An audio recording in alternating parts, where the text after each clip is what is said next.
Welcome. This is the Facebook Live broadcast for Bird's Eye View for today, and we are delighted to be welcoming someone who is a really influential figure for all of the work that Bird's Eye View do, and I will be introducing her shortly. So for those of you who don't know us, my name is Mia Bays, and I'm a producer of films that have won Oscars and nominated for BAFTAs. And now I run Bird's Eye View, which began life as a film festival showing exclusively films by women, and now has pivoted into working year round as a not-for-profit that invests in the releases of films written and directed by women that we usually tour in cinemas around the UK. Of course, given the situation we now find ourselves in, all of our beloved cinemas are closed.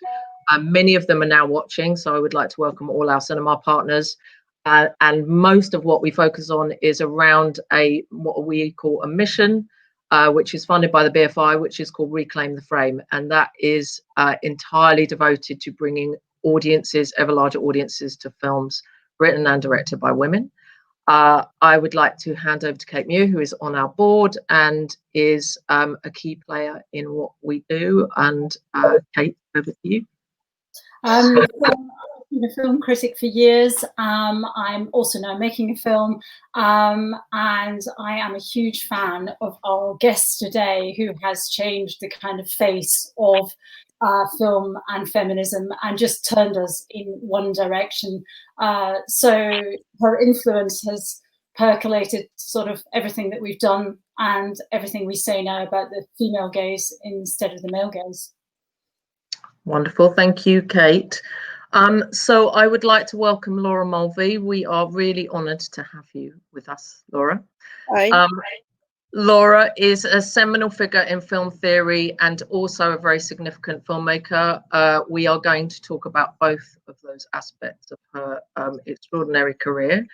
And we are going to be particularly centering on Riddles of the Sphinx, which we tipped everyone off. You should watch on the BFI player. And we are also going to be covering Frida, Kahlo and Tina Medici. So we're going to be particularly centering on those two, as well as obviously her famous work around the essay Visual Pleasure and Narrative Cinema and the whole definition of the male gaze in film.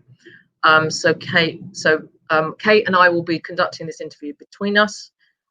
So welcome, Laura. We are really, as I said, honoured to have you. You're a very inspirational figure for us. And for me personally, as a filmmaker as well, you radically changed, I would say ruined quite a lot of cinema that I actually loved. But I thank you for doing that. And you changed my perspective, you changed my devotion in being in service of the male gaze, which I spent a lot of my time in my film career doing. And I thank you for the pivot that I've now done into really centering the female perspective. So welcome, Laura. Great. Well, I'm delighted to be here, and I'm very delighted particularly to be a guest of Reclaim the Frame, as I think it's a very important initiative. We now have more women filmmakers, but it's still extremely hard to get their films seen on the screen and to get them written about.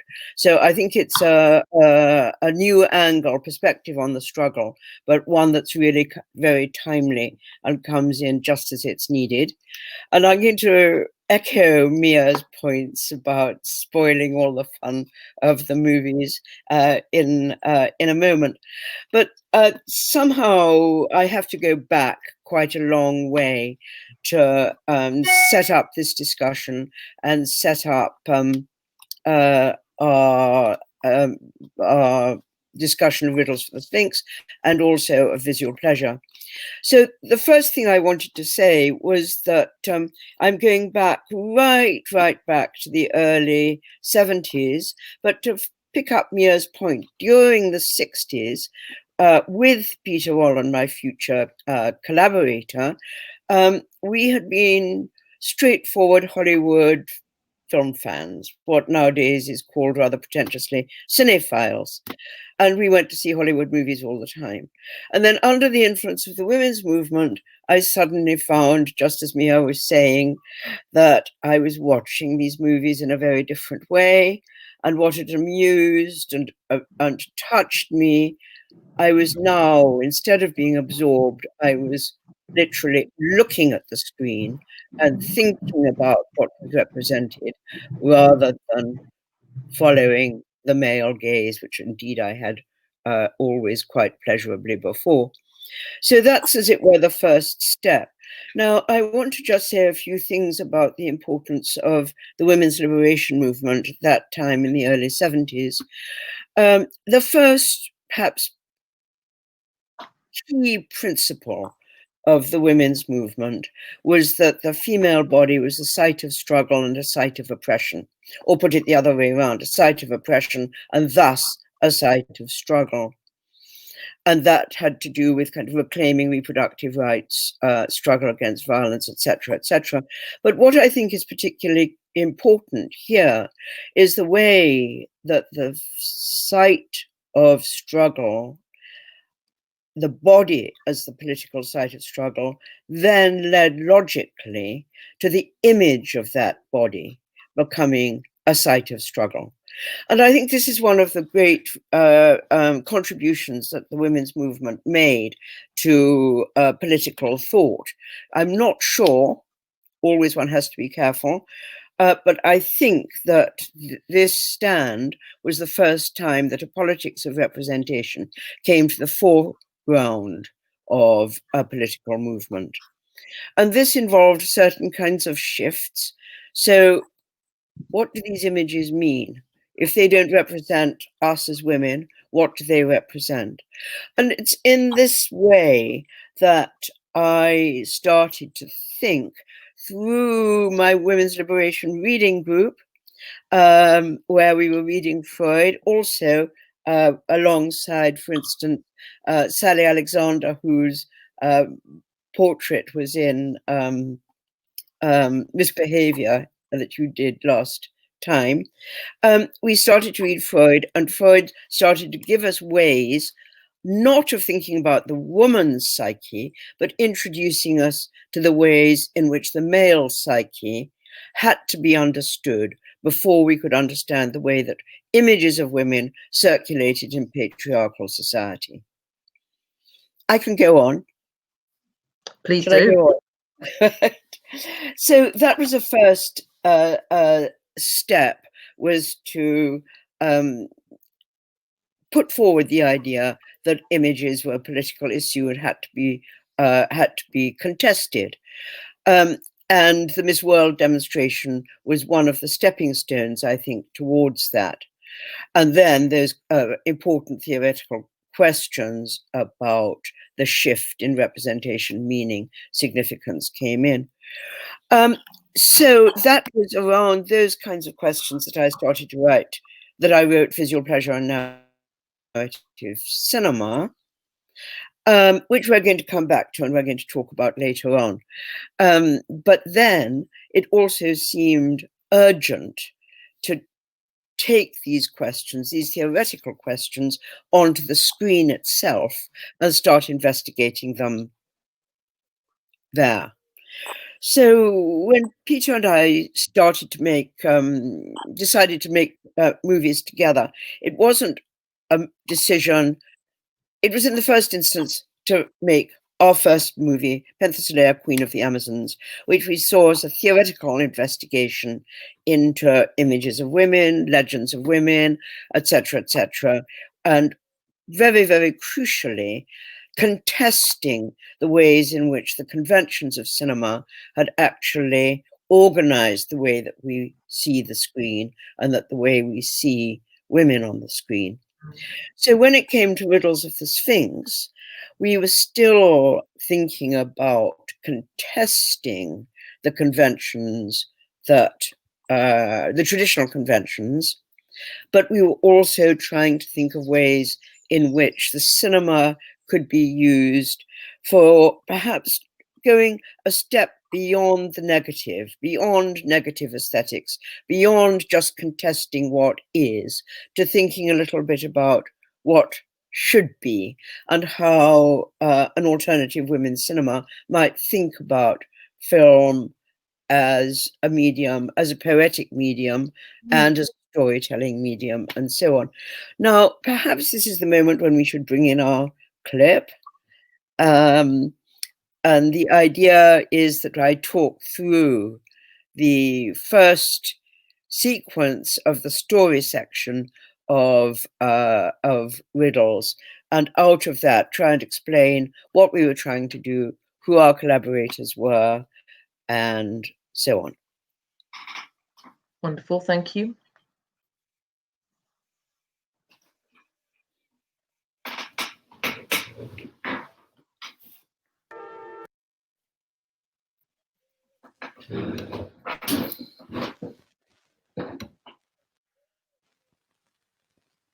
Or 13 shots in which each one is a 360-degree pan, but of course the sense of space and the sense of the significance of space changes really radically throughout the film. There. I was thinking when I was watching it just a couple of days ago that this is, of course, the perfect coronavirus film, as we are all trapped in that domestic space. And I was also thinking about men learning, who've been working all the time, learning to be parents full time, and what that must feel for them, and that sort of circular, inescapable, daily, unstoppable. And as a mother also, just watching it, it reminded me of, you know, some of those early days with 3 kids at home, where the time just disappeared in the way that time is disappearing now. And I think the fact you were saying that almost 50 years ago now, it seems the issues are utterly unchanged, which is what disturbs me about it. And that the issues, as Mia and I are always constantly saying, are not necessarily still appearing in films, and the domestic is still sidelined and not understood. And it was really refreshing in a historical way to see that, I thought. Oh, that's wonderful. Yes. I mean, just to go back to the question of psychoanalysis, I mean, I use in Visual Pleasure, I use Frida's critique. As I said before, taking his analysis of the male psyche and using it as a critique, but at the same time, the other question came up: what kind of alternative ways of representing women? And seemed to us at the time, one of the absences in culture was opening up that space between the mother and child, who'd always been shown, as it were, as an almost, as it were, fused unity throughout the iconography of Madonna and child and so on. And so what ways of thinking about motherhood and the maternal could actually be found? So that was one of the things that was that we were experimenting with in this film. I was also thinking this is so playful, the film, which we have. You don't see Olive here, but you can see Olive on the BFI player. But the way you play with color, the way you play with social realism, the way you play with the music, you know, you're just throwing everything into the air and seeing what's happening. And it's really shocking sometimes, you know, refusing to give us the full intertitles, not finishing the story. You know, there's a Scottish word for this, which is thrawn, which has been just a little difficult. And it's a thrawn film, I think, in many ways. And that's what's very exciting about it, a sort of psychedelic social realism. You know, that's a very interesting way of putting it, psychedelic social realism. I haven't come across that before. But I did just want to mention, because later on in the film, well, actually in that sequence, there's a certain amount of voiceover, which Peter and I composed together, using a kind of system of free association around kitchen, maternity, and so on. But later on in the film, towards the very end, when the camera starts moving in the other direction, and we move much more onto a kind of different plane, which is no longer the plane of realism, but much more the plane of the poetic and the unconscious. Peter's writing is very important there, which he composed again so as not to express himself. He composed through a kind of arbitrary system of kind of correlating dictionaries and arbitrary choice of words, influenced by the French surrealists, but finding a way in which the consciousness or even the unconscious of the writer can be more or less can be shifted, and an arbitrary vocabulary is constructed out of which sentences and so on are made. And that was a very important part of the playful concept of the film, I think, just to follow up your point, Kate. And Laura, I heard you speak in 2015, and you said that things have changed so much that it would be so much harder to make that film now. And that because then the onus was on the experimental aesthetic strategy of the director to define the spectatorship. But now the onus is on the spectator to be active and to engage imaginatively. Can you talk a little bit more about that? I'm not sure I totally recognize it, Mia, but what I could talk about, and which I think is really important and fits in with one of the topics that I think we wanted to cover, which is why was a film like this, the one that we made before, and Amy, the one we made after, why were they possible? How was it that they came into being? And the first film we made, as I said, we made in the US when Peter was working in a film department and the equipment was there in a cupboard, we could use it. And that was, but then when we came back to the UK in the mid-70s, we found that the independent experimental film world that had been just taking off when we left in the early 70s had really, really kind of come together and had made a really important had turned into a movement, to put it bluntly. It was now a movement of independent film. And it wasn't just filmmaking, it was writing, theoretical writing, was imaginative writing, critical writing, historical research. It was screenings, it was festivals. It was all the different aspects of activity or activism around film that can make a movement possible. But also, and I think this is really important in thinking about that time, it was a time in which there was also production money available from the British Film Institute, which was prepared to support this kind of film that was trying to make a theoretical statement as well as a documentary statement or a political statement or a fictional statement. So we saw ourselves as theoretical filmmakers. And what was important about the movement at the time was that it could actually take in really political collectives, agit films, right the way through to artists' films, the co-op films, and so on. And we were in discussion, you know, across this whole umbrella, if you like to put it like that. And so it was a very, very, fruitful moment. And I always feel that it was that moment that made this kind of cinema possible. And there were other films, you know, it wasn't just us. We were making films for and alongside other experimental filmmakers.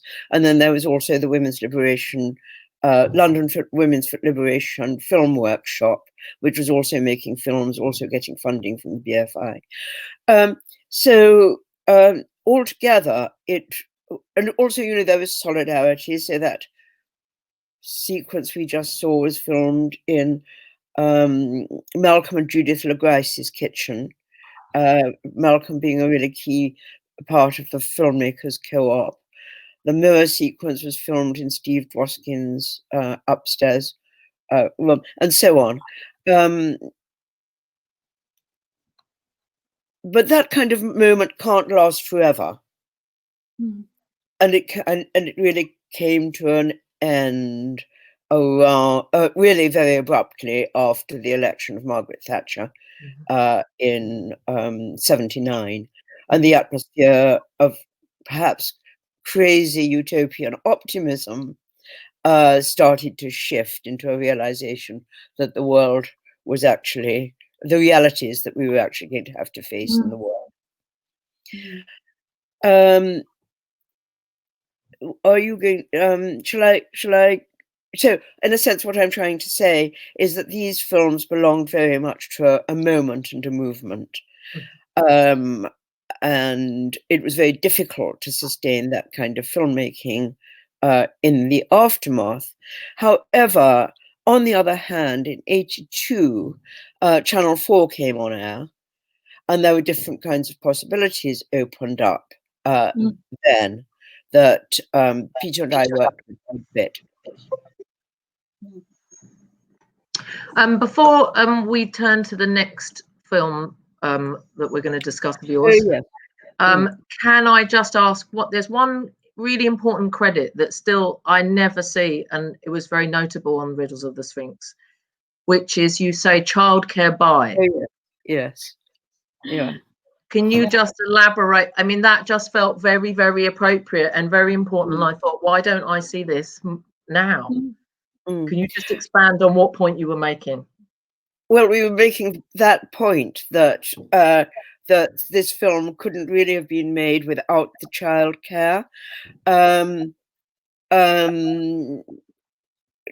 Dinah Stab, who played Louise, had a 2-year-old daughter who was minded by the childminder, and you see Georgia and the childminder in the sequence in the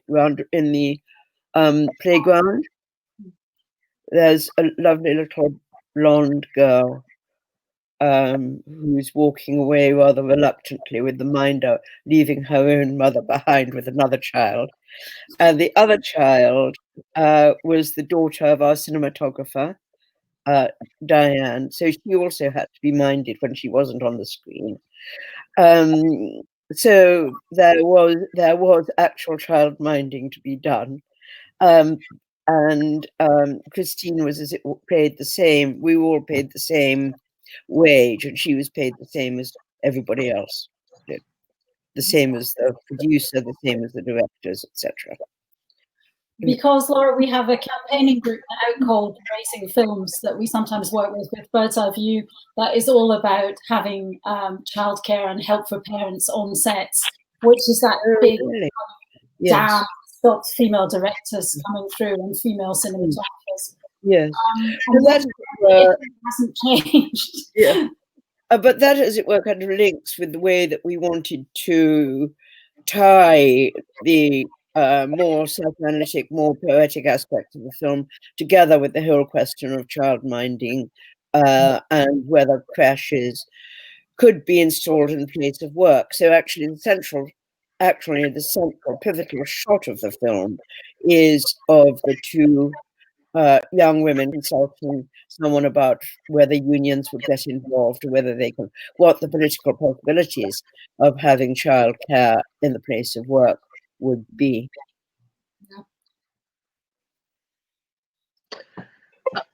Shall we turn now to the other film that we were going to talk about, Frida Kahlo and Tina Medici? This is also on the BFI player, and this was made in 1985. Kate, would you like to say anything in introduction before we ask Laura to then talk us through what part we're seeing? Yeah, well, it's about Frida Kahlo, the painter, obviously, that we know about, and Tina Medici, the photographer. The two of them are together in the beginning, aren't they, in a mural by Diego Rivera in 1929 in Mexico. And we all know about Frida Kahlo. I think a few of us know about Tina Medici. But when you did this film, I think it was 1983, really, Kahlo was almost unknown. And what you predict in this film about them and their importance as women in the story of art kind of comes true now, you know, in the recent exhibition of Frida Kahlo here in London. So it's so interesting that you were just way ahead of the game on that one. So, yes, talk about it a bit more. I could talk about. Should we see the clip first, and then we can talk about it?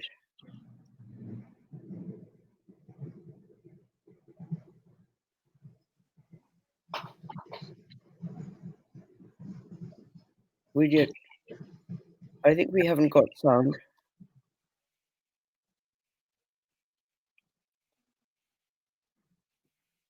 Can we put the sound on, please?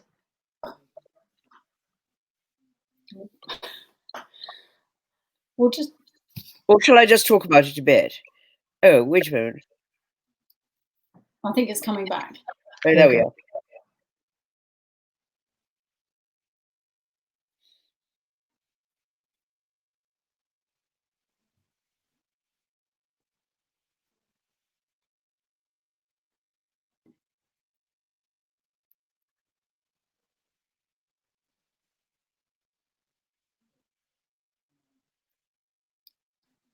I don't think there is any sound, is there? Should we talk over the pictures? Because we can.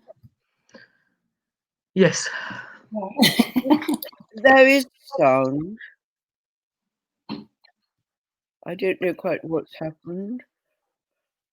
But I think we can just we can talk about it. We can leave the clip. Yeah. But tell me why you picked those two women at that time. And one of the things you say in the film was that artists and as women, they defy categorization. So talk a bit about that and why you chose them for the documentary.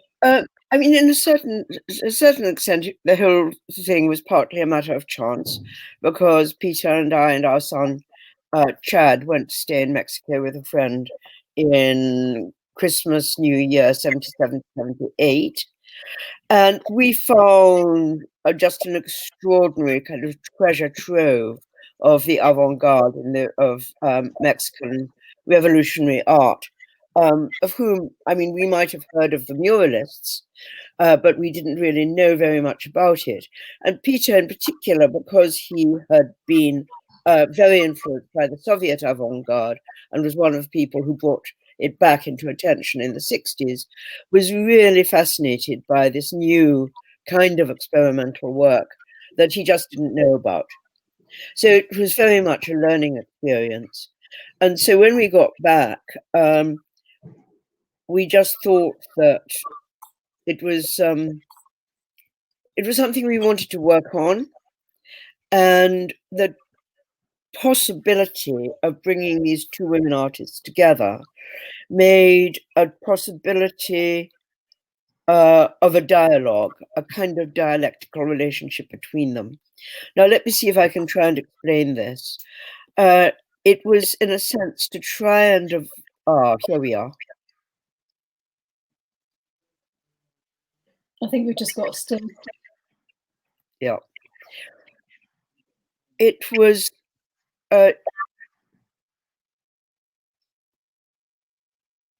I think I'll just carry on. Yes. Yeah. So, in a sense, the film grew out of an exhibition, because in the first instance, Peter and I wanted to do an actual exhibition which brought the actual works, Frida Kahlo works, Tina Modotti works, to London, and the Whitechapel Gallery took it, and we had an exhibition at Whitechapel Gallery in the early 80s. I think we might just give up on the clip. Shall we?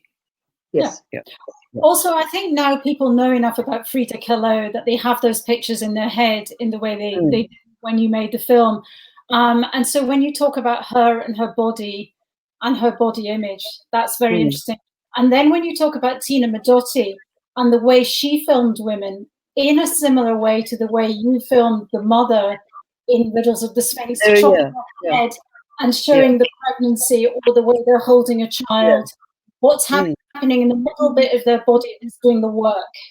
And it was very interesting the way these two women thought about the female body. You know, that so came through in the film, I thought. Exactly. I mean, that's really the main point. But just to step back a tiny, tiny bit, Kate, just to say that it's an interesting step moving from an exhibition to a film, because in an exhibition you have things hanging on the wall of a gallery and people wander around and look at them. But in the film, we could make much more of the dialectic, the dialogue between the two, and much more of that different relationship between the body that you just, the two female ideas of the female body that you just mentioned. So not only was one was a painter, the other was a photographer. Frida looked into her own interiority, into her own body, and Tina was a Communist Party militant who was very much out in the streets photographing demonstrations and so on, also photographing women and women at work. But what we were interested in, partly in this dialogue, was to set up two artists whose work was so intrinsically that of a woman, but was so completely different. So to avoid the idea that there should be some essential aesthetic or strategy that female artists would pursue, this was a way in which the two of them, working at the same time in the same place, both had completely different attitudes to their creativity. And so that was, in a sense, the montage between them to try and get the two kinds of work to speak to each other. And then, as it were, as we didn't say in the film, this, that, and the other, you know, there's no essential feminine aesthetic, etc. In a sense, it was up to the spectator to read the two women next to each other, read the dialogue, and come away thinking not necessarily that there's no feminine aesthetic, but just thinking about it, thinking about what is feminine creativity, you know, what kind of work are women able to do, and what are the kind of parameters that surround it. So that dialogue in the film is really the key issue, and also in a sense to record the exhibition and the kinds of ideas we had in the exhibition, and the voice over, which to my mind can become a little bit stifling from time to time, is taken directly from the catalogue that Peter and I, the catalogue essay that Peter and I wrote together, you know, alternating chunk by chunk, as it were. And it's really, I'm really pleased that the film is now on the BFI iPlayer, and that perhaps the now present superstardom of Frida might attract people to see it and might interest them in the very also fascinating work of Tina Modotti. And we were actually interested in a way that was very unfashionable at the time. We were interested in their life stories and their biographies and how their lives impacted on their art.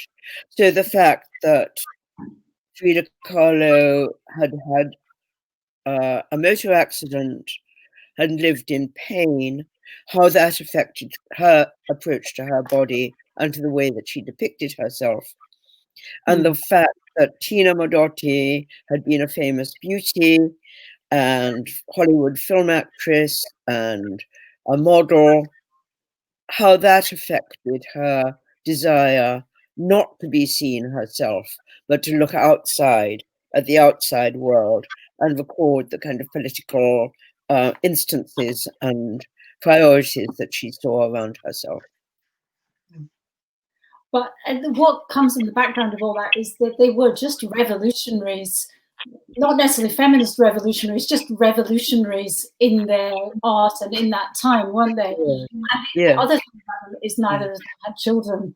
And I wonder to what extent that reflects what they were able to do and the extent that they were able to stretch themselves and the amazing power of their work because they had that time and because the pram was not in their hall, you know. And I think it is important looking at that past art and looking at our art now and how we get over that hump still. Frida Kahlo definitely wanted to have children, and she was unable to. And when she did become pregnant, she miscarried or had to have medically induced abortion because she was unable to have children because of her physical condition. And so that's one of there's a sense that that we try and bring across in the bit about Frida, that she's in a sense haunted by her unborn child. And there's some very kind of very brutal Henry Ford Hospital, the image of herself after she had one of her miscarriages when she was in Detroit. Her depiction of herself and the missing child is very much there.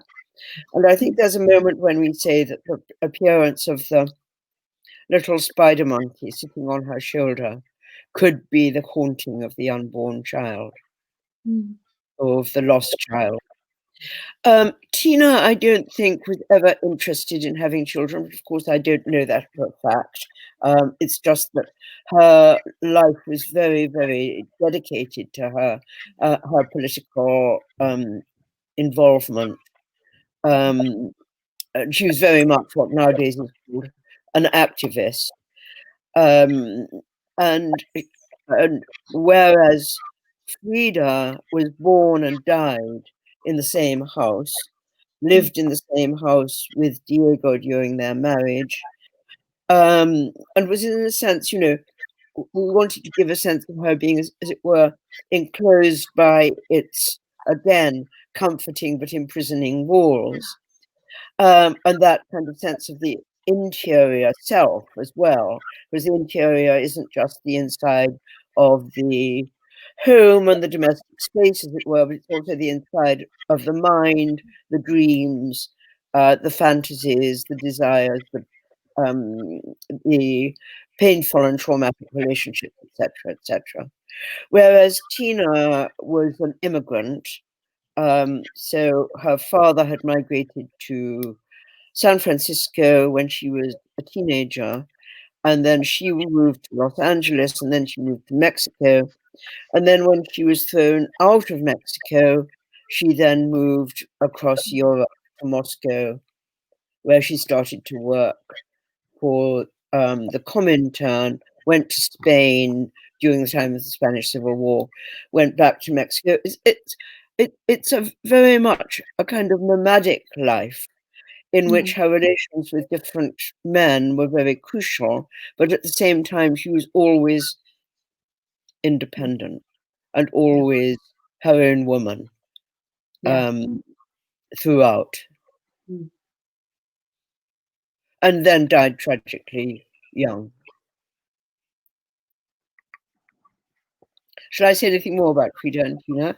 I mean, those kinds of contrasts between lives that was, just to recapitulate, that was so much essentially lives of women, but was so different that we felt could make, as it were, dialectical. It was like a montage effect, putting two ideas together and trying to extract a third out of them.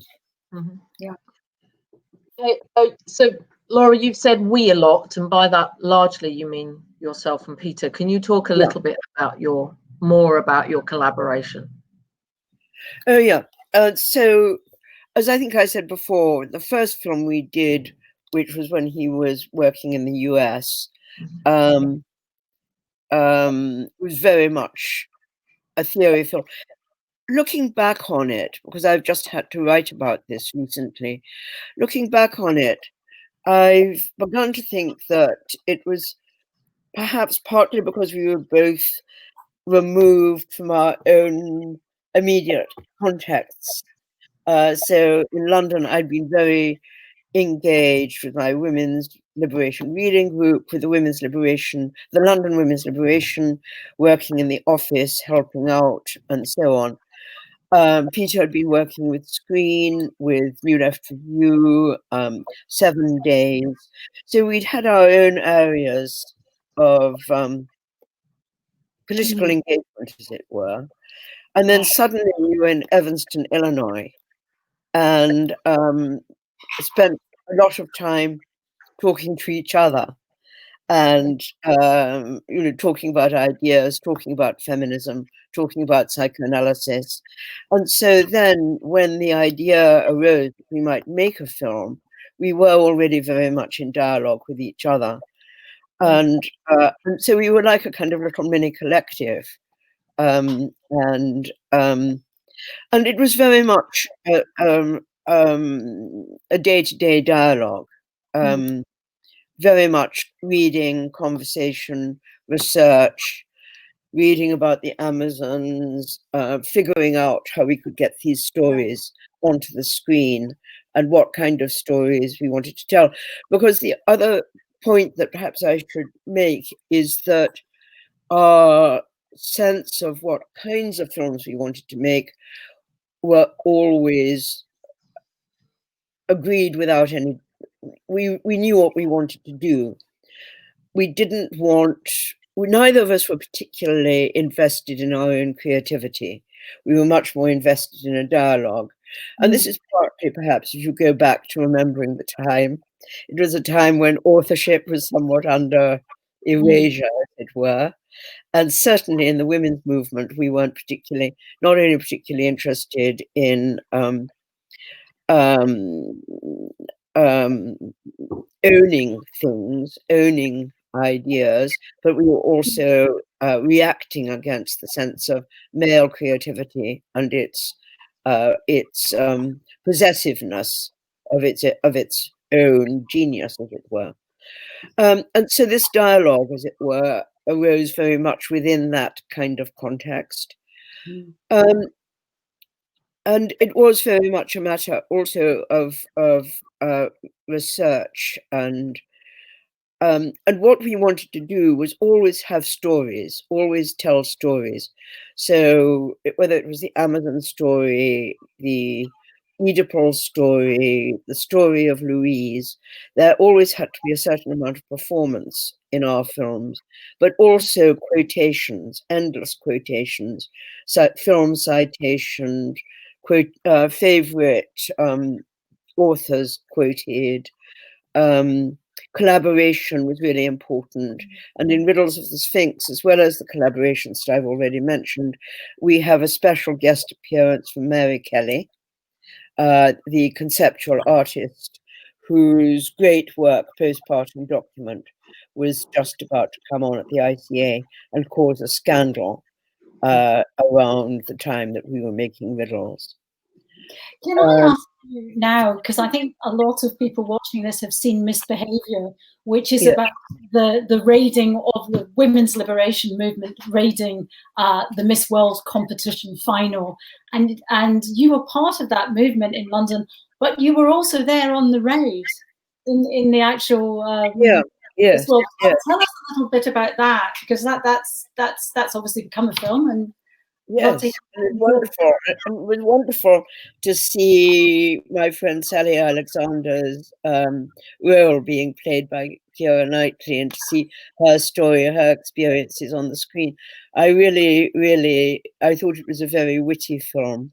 That the women were all the different women, whoever they were, all played with such wit and such.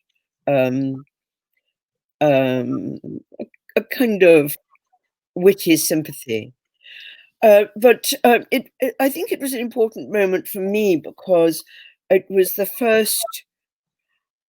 I hadn't written anything. I'd left university with a writer's block, I suppose it would be called. And it was really being in the women's movement and its emphasis on anonymity, writing out of the moment, writing out of the movement, and out of solidarity with other women, that made me think that I might be able to write something. And the first thing I wrote was a very short account of the Miss World demo. It's called The Spectacle is Vulnerable. Which I did with my friend Margarita Jimenez, who was also in the demonstration with us. And And that was, in a way, so in a sense, for me, that was a transitional moment out of, as it were, activism into beginning to write. And so perhaps you might say, perhaps would I say, without this world, there would never have been a visual pleasure narrative cinema? Perhaps. I don't know.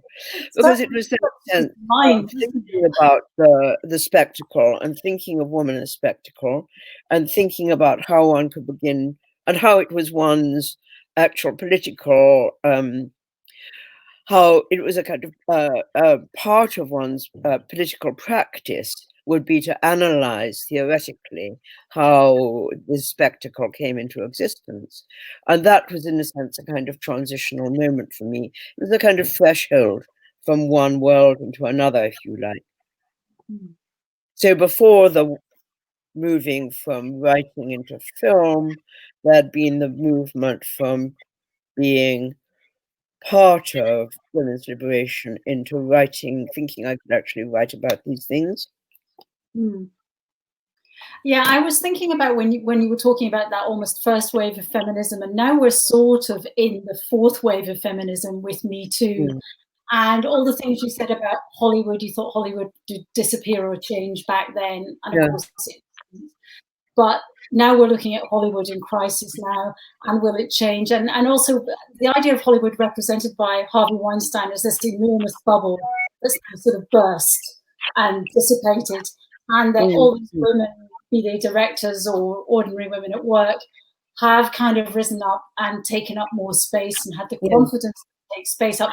And in the way, what you said about Miss World is almost what's happened to the more recent generation post that big feminist film moments of Harvey Weinstein and Time's Up and the things we're doing at Bird's Eye View. And I hope that you're going to say this is going to create a whole new movement of kind of homemade female feminist essay film. And maybe it's already started. But what do you think about that? Yes, I think it's a really important moment because it shows not only was there exploitation on the screen, but there was exploitation behind and off the screen, not only casually, but also endemically. But of course, this had gone back forever and had always been the case. As we know from the memoirs and reminiscences of movie stars from Marilyn Monroe, as it were, backwards and forwards, what women had to go through. But I think one should also remember that these women are rather like, I like to think of them as like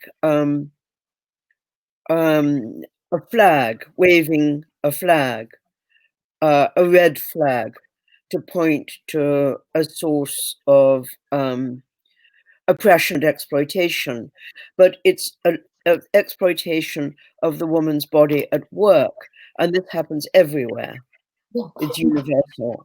It's not just it's domestic workers. It's not just in the film industry.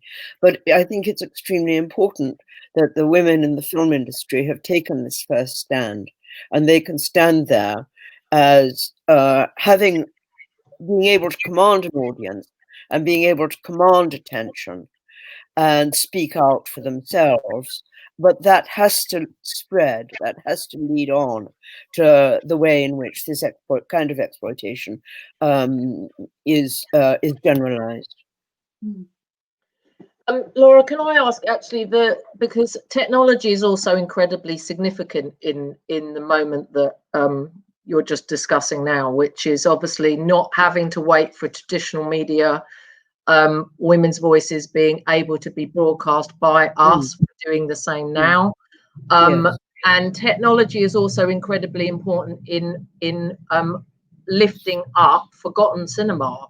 So, for instance, Riddles of the Sphinx has been really hard to see, and actually, there is a whole other massive conversation around who decides what gets preserved, how archives work, and the kind of work of digitization to now put films like Riddles of the Sphinx and your other film about Frida and Tina onto the BFI player. So anyone anywhere can now watch this work who has a broadband signal. And so technology is incredibly important to us to each time, you know, open up new waves of possibility, and also very sizable audiences that doesn't lean on the traditional scarcity model. Yes, yes. But I would also just like to say that I think the return, if we can call it that, the return of Riddles of the Sphinx into the public eye has also been part of a younger generation's return to that moment in time and to that cinema. And this is partly young women who are interested in experimental feminist films, but it's also a whole generation, male, female, everyone, looking back to that particular moment in the 70s and wondering what they can learn from it, or why it was happened, and what, etc., etc. So I think there was that a kind of rediscovery of that moment. And also I feel that those films that have come back, well, Spencer is also on the Riddles DVD. So if you get the BFI DVD rather than watching it on BFI iPlayer, you can see the first film. And Arsenal, who brought Riddles out in Germany, put our next film, Amy, on their DVD. Anyway, if you, etc. But I think also that those films circulated at the time because, as I was trying to evoke earlier, there was a community, there was an audience. It might not have been a big audience, it was a very small audience, but there was an interested audience, and there was a consciousness about what this kind of film was trying to address, what we were trying to do. There was a very, very strong consciousness of what women could contribute to the cinema as unheard voices, as it were. So everybody, I think, at the time felt that a women's cinema was important. That moment kind of disappeared. So in a sense, it's kind of went into hibernation, if you like, for quite some time. And it's just, as it were, been woken up again, which is probably why I'm here talking to you now. Part of that whole process. But I also think that, as well as that return, I think Mia's point is a very important one, that we can now discover a history of women's films, or we can find women's films, not only through Reclaim the Frame, but also through streaming and downloading and so on. And I think just again to go back once again to those early days in the early 70s, what was very important for Peter and me was to realize that not only, as I've emphasized up till now, were we part of a movement in the UK of experimental filmmaking, but there was a really important women's cinema was beginning to develop internationally. And so in 1973 or 4, there was a really fantastic season of new experimental films shown at the National Film Theatre, curated by David Curtis and Simon Field, where I saw a Chantal Akerman film for the first time, an Yvonne Rainer film for the first time. And so we suddenly saw these other films that were being made. Also, there was the Edinburgh Film Festival that was showcasing these films and new cinemas internationally, which was also very, very much part of making this new frame of reference at the time. So we were very fortunate. And I think those films, Chantal Akerman's films, Yvonne Rayner's films, are still make a really important contribution to the history of women's cinema. Wonderful. Before we actually turn to audience questions, I have one other question about the experience of filmmaking, which we discussed a little before, Laura, which is that filmmaking, as I've learned the hard way, involves an enormous amount of time where you're not making films. And what for you, what was that experience like, and what did making and not making spawn? Well, I think from the moment that Peter and I made our first film through to 10 years later, when we made our last film, we just expected to go on making films. After one was finished, we thought we'd make another. And if we couldn't get funding, as it were, for Amy, we got a very small grant from an arts council, and we made it on a shoestring. So it was a matter of improvising what one could do around. Fortunate if one got funding, as we did for Riddles of the Sphinx. We got some Arts Council funding for Frida, Kahlo, Tina Medici. But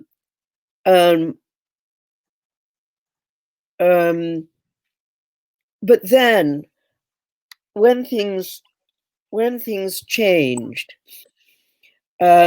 we changed our way of thinking about the kinds of films that we wanted to make, because I think Peter and I, we didn't have, as I tried to say earlier, we didn't have an essential film that we wanted to make. We wanted to make theoretical films when that was what we were interested in and what seemed appropriate for the moment, and which is what people expected from us and wanted to see. But by the 80s, the atmosphere changed so much. And when we made our first kind of, our next full-length fiction, Crystal Gazing, already there was a strong sense of what Thatcherism and the new neoliberal order was bringing in very, very early on. And there was a real sense that it wasn't just so much women's struggle that mattered. It was a male problem and a female problem. It was a different world. Mm-hmm. And we were trying to make a different kind of film. At the same time, working more in a television context, I found very difficult. And when we made The Bad Sister, which was the last film we made together, which was for Film on 4, that was a big production. So there's a really odd sense in which our first film was a moment when film was changing, and we made a very, very small shoestring movie. And then in the 80s, film was changing again, and all kinds of new opportunities were opening up, which brought in a new, very, very rich period of feature fiction filmmaking in this country, to which Channel 4 contributed a lot. And also there was a new movement of experimental films being made around that time. And I felt very much after that it wasn't my world anymore. It wasn't the kind of world. I was much more an ideas person than a feature film person, really. Though Peter went on to make the amazing film Friendship's Death, and I think that that showed that he did have a place in art cinema. But I went back to writing and after such a long time, thinking mainly about making films, writing about films. Also, by that time, I actually had a job, which made a difference to life. Which I actually had an academic job from 1979, because I think it's important to remember, and perhaps I can just note this before we go on to the discussion. that when I wrote Visual Pleasure, for instance, it was really a feminist polemic. I wasn't an academic, and I never dreamed that I ever would be an academic. And so it was really a kind of a manifesto piece, really. We have a question actually on that, Laura, and we haven't fully queued up actually visual pleasure and narrative cinema. Is there anything you want to say? Because one of the questions, maybe I'll ask a question first, which is from Lee Davis in Birmingham, which is, do you think it is possible for a man to subvert his own gaze, or will he inevitably just confirm it? I can answer that easily.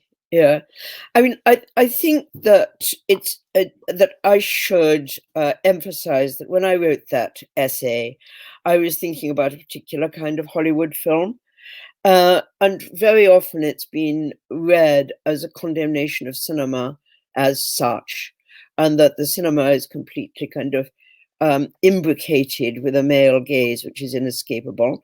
Well, of course, this isn't actually the case. There have been many amazing experimental or not experimental filmmakers who've made interesting films about women and interesting films about film, interesting films about men. So I was actually, as it were, taking Freud and, as it were, literally kind of superimposing my reading of Freud onto Hollywood.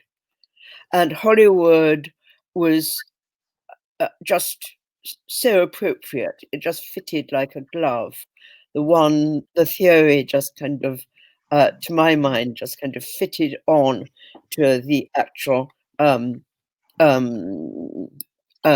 gender patterns that this cinema had produced.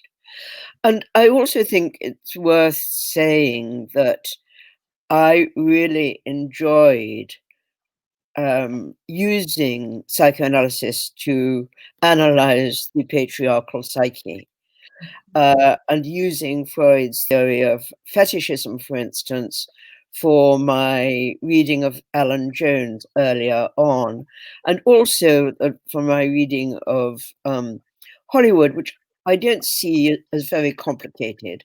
It was kind of pretty obvious, but it was really fun to do. And it also meant I could go back to the films that I'd loved in my cinephile days from a very different and from a feminist perspective, and write about these movies from a totally different perspective. And also I felt that some of these directors knew what they were doing.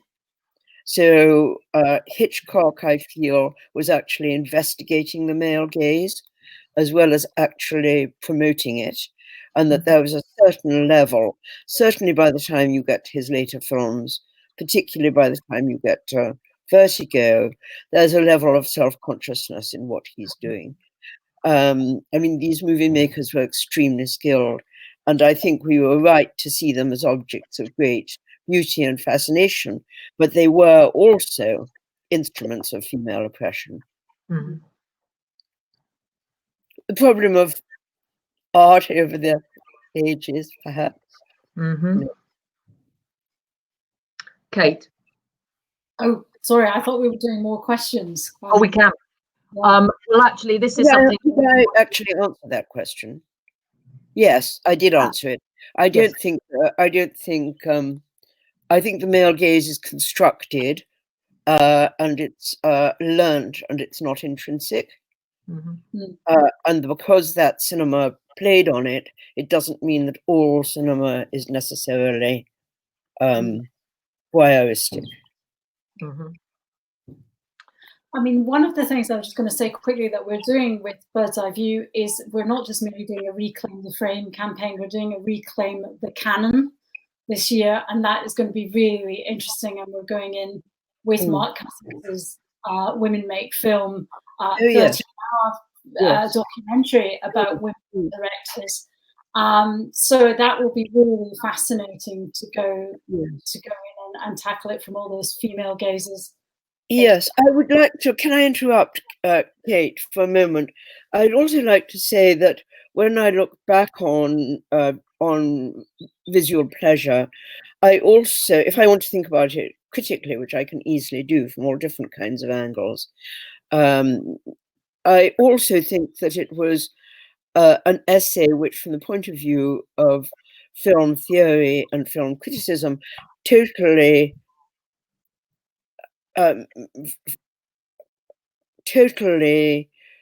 focused on the camera, on the look of the camera, and how the look of the camera was transferred onto the screen, how the look of the camera was transferred onto the male protagonist, onto the male spectator, etc., etc.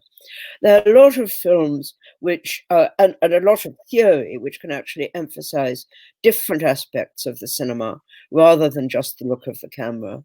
So from that point of view, because I was very interested in voyeurism and exhibitionism and the place of the camera as perpetuating this look, I, in a sense, emphasized that. Rather than, as it were, the screen. In the second part of the essay, which is very often overlooked, where I talk about Sternberg, that's much more about the screen and the diffusion of the look into a screen which is broken up by light and shade, and that the beauty of the female star is in itself assimilated, as it were, into the aesthetic organization of the screen itself. So I can also go on criticizing my essay. Perhaps someone's got another question they can ask me. Yes, actually, it was about now. And who are you excited about? Madeline Probst asked, well, there's several people actually, but I've just picked up Madeline. Who current examples of filmmaking that's resonating with you? Who are you excited about? Well, in the last book I brought out, which came out in, I think, around November 1919, for the first time ever, I properly wrote about women directors. So the central section of the film is about 5 women directors. And it's not completely now, actually, because it does start with Chantal Akerman and Jeanne Dielman, but it ends with a very remarkable film by Cleo Barnard called The Arbor, which was a film that impressed me. Well, I found it very, very, very moving, very important film. And then I also go back to Julie Dash's Daughters of the Dust. If there's anything that's worth kind of bringing back into a kind of new high profile, which of course it has had in the United States recently. I'm just trying to, because it makes me seem as though I'm not really up to date, which is probably true. I can't. I was so absorbed in these particular women's films, and they're all films which deal with the question of motherhood and the kind of muteness of motherhood and the problem of finding an expression for motherhood, and they're all very brilliant films. Yeah. No, I was just thinking about what just came out of Cannes this year, or rather last year, you know, Celine Sciamma, Portrait of a Lady on Fire. York, Atlanta. I haven't seen yet. Just some big films by women that have really, and I think Portrait of a Lady on Fire has been one of the most popular lockdown films, hasn't it? on I don't know what's on, is it on BFI or Cousin or whatever, but it's really worth watching in lockdown. Yes, I must catch up. I caught up with Misbehavior, but I haven't caught up with Lady on Fire yet. We'll give you our Reclaim the Frame list and logins, Laura. Great. I think maybe we should wrap, actually, would you, what I wanted to say, Laura, I'll give Kate space as well to wrap up too. I wanted to read an Andrea Dworkin quote because I was reading her this morning, and what she said in the passage, in the essay, chimed very strongly with then talking to you tonight. There's such a link. And she said, there is no way to change the status of women in any society without dealing with basic metaphysical assumptions about the nature of women, what we are, what we want, what we have a right to, what our bodies are for, and especially to whom our bodies belong. The women's movement is a movement for knowledge, toward knowledge.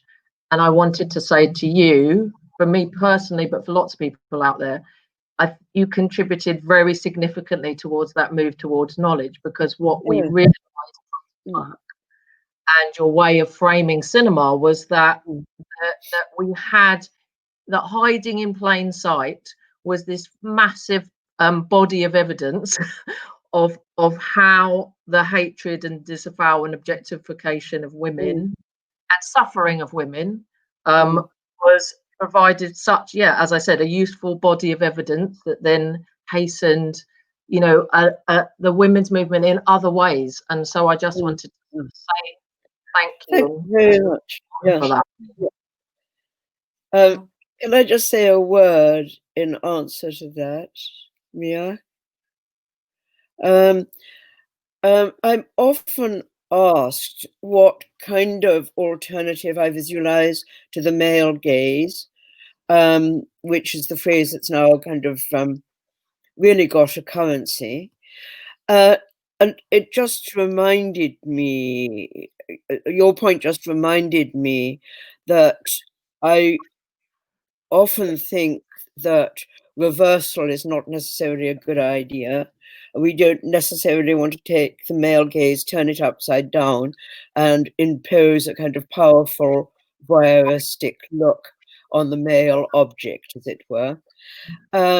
Although quite often in comedy and real reversals, you can get quite a lot of mileage out of that.